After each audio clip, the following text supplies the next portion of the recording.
Čau! Aicinu tevi doties virtuālajā ekskursijā pa Kuldīgu, kas ir viena no visgleznotākajām un vēsturiski bagātākajām pilsētām Latvijā.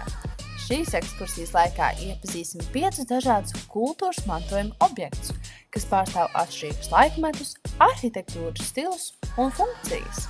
Mēs ne tikai apskatīsim, bet arī uzzināsim interesantus faktus, kas padarīs katra objektu īpaši atmiņā paliekošu. Ceram, ka šis nelielais ceļojums tevi iedvesmos doties uz Kuldīgu arī dzīvē. Nu tad sākam!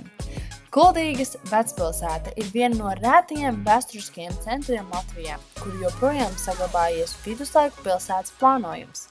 Šaurās ieliņas, bruģētie ceļi un sarkanā dakstiņu jumta rinda veido autentisku Kuldīgas vecpilsētas gaisotni.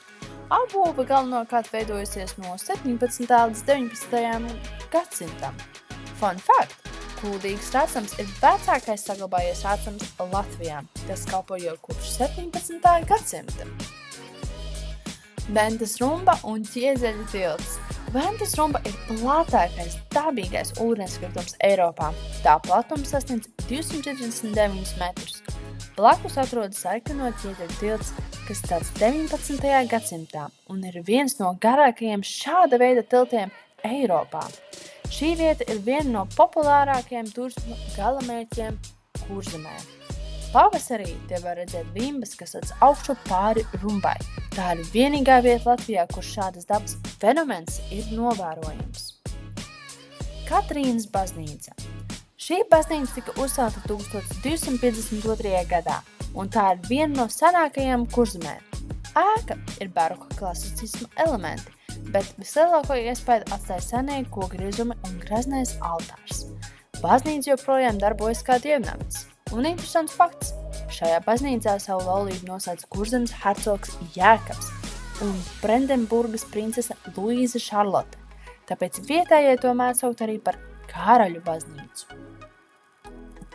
Livonijas ordeņa pilsdrupas. Šīs pilsdrupas ir paliekas no viduslaiku Livonijas ordeņa pils, kas celta 13. gadsimtā. Kaut arī līdz mūsdienām saglabājušās tikai sienu fragmenti, kas sniedz priekšstatu par senās Kuldīgas stratēģisko nozīmi. Pils atradās pie Ventas un kontrolēja upes tirdzniecību. Leģenda vēsta, ka zem pilsdrupām atrodas slepena pazeme eja, kas ved zem Ventas uz pretējo krastu. Kuldīgas sinagoga. Kuldīgas sinagoga tika uzcelta 19. gadsimta beigās un ir viens no rētajiem šāda veida pieminekļiem Kurzemē. Tā kalpoja ebreju kopienai, kas toreiz bija svarīga pilsētas sabiedrības daļa. Mūsdienās sinagogas ēka ir pārtapusi par mākslas un koncertu centru. Sinagogas iekšpusē tagad notiek gan laikmetīgas mākslas izstādes, gan klavieru koncerti. Tā ir unikāla vieta, kur vēsture satiekas ar mūsdienas kultūru.